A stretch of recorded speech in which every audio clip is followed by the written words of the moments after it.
मेरी तीनों बहू अभी तक घर आई ही नहीं। कितनी देर से मैं इन तीनों का इंतजार कर रही हूँ। तभी पार्वती के घर की घंटी बजती है। लगता है मेरी तीनों बहू आ गई। जल्दी से दरवाजा खोलती हूँ। पार्वती जैसे ही दरवाजा खोलती है, दरवाजे पर उसकी दो प्राइवेट जॉब वाली बहू खड़ी होती है।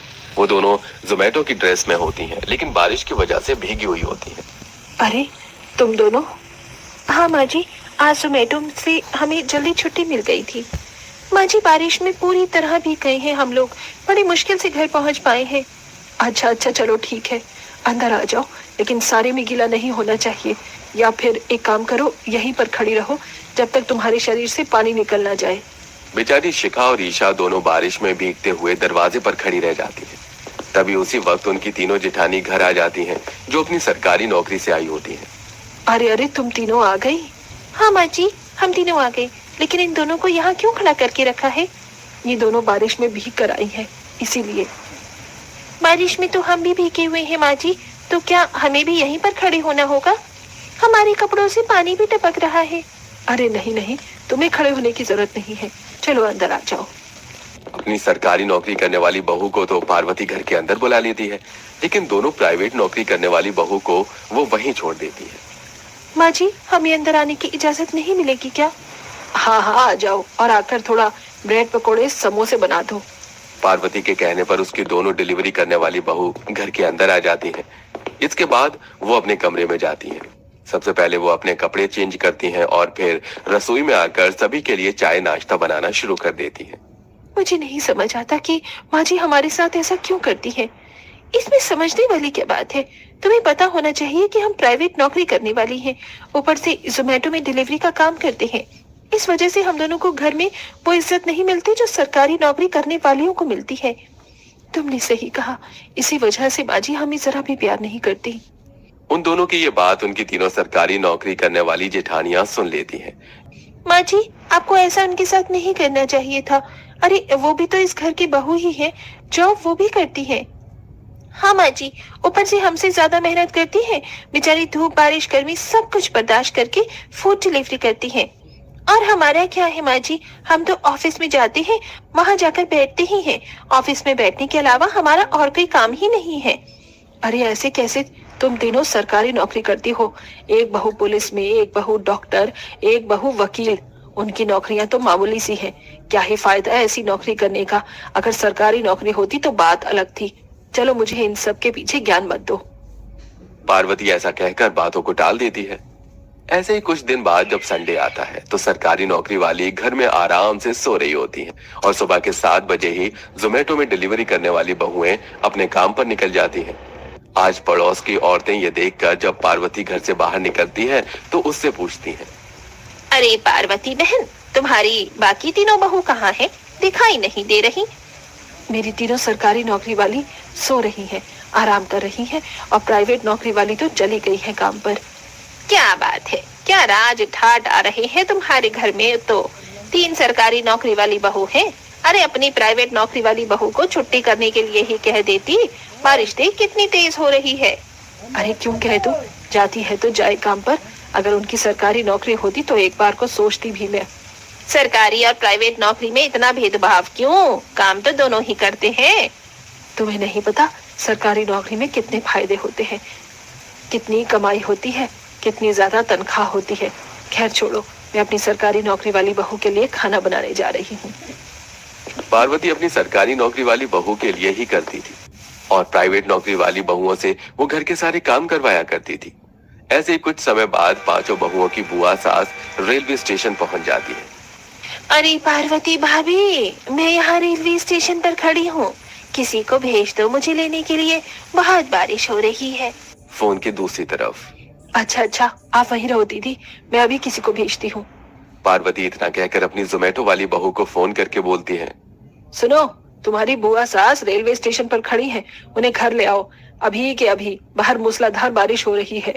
फोन के दूसरी तरफ, ठीक है माँ जी, हम ले आएंगे उन्हें। शिखा ईशा दोनों अपनी स्कूटी से रेलवे स्टेशन पर पहुंच जाती है। अरे ये क्या, तुम दोनों आई हो मुझे लेने के लिए? क्या क्या दिन आ गए हैं कि बहू रेलवे स्टेशन पर मुझे पिकअप करने आई है। बबली मुंह बनाकर स्कूटी पर बैठ जाती है। इसके बाद शिखा और ईशा उसे लेकर घर आते हैं। इससे अच्छा तो आप मेरे लिए कैब ही बुक करवा देती भाभी। कोई बात नहीं, ये वैसे भी तो सारा दिन इधर उधर घूमती ही रहती है। इस तरह पार्वती उनके काम को कुछ समझती ही नहीं, ऊपर से उनके सबके लिए खाना बनवाती। सबके खाने के बाद प्राइवेट नौकरी वाली बहू के लिए खाना बचता ही नहीं है। माँ जी, हमारे लिए खाना नहीं बचा? भगवान ने 2 हाथ दिए हैं तो बना लो खुद के लिए। इतना कहकर वो अपने कमरे में चली जाती हैं। दोनों को बहुत बुरा लगता है। तभी उनकी जेठानी आती है और उनके लिए खाना बनाकर लाती है। अरे, हमने तुम्हारे लिए खाना बना दिया है, चलो खा लो। पूरे घर में आप तीनों ही तो हैं जो हमें समझती हो, वरना माँ जी तो हमें कुछ समझती ही नहीं। ये सब बबली सुन लेती है। अच्छा, तो ये बात है, अब तो इन्हें अलग करना ही होगा। कुछ ज्यादा ही प्यार प्रेम दिख रहा है इनके बीच में। उस दिन के बाद से बबली प्राइवेट नौकरी करने वाली बहू को सरकारी नौकरी वाली बहू के खिलाफ भड़काने लगती है और सरकारी नौकरी करने वाली बहू को प्राइवेट नौकरी वालियों के लिए भड़काने लगती है। तुम तीनों अपनी प्राइवेट नौकरी करने वाली देवरानियों को कितना समझती हो, लेकिन वो तो तुम्हारे लिए मुंह पर बुराई कर रही थी, कितना कुछ उल्टा सीधा बोल रही थी तुम्हारे बारे में। क्या बुआ जी, आप सच कह रही हो? लेकिन इतने समय में हमारे बीच में आज तक लड़ाई भी नहीं हुई, फिर हमारे लिए उन्होंने बुरा क्यों बोला? अरे ये तो राम ही जाने भैया, मुझे क्या पता, शायद तुम्हारी सरकारी नौकरी से जलती होंगी।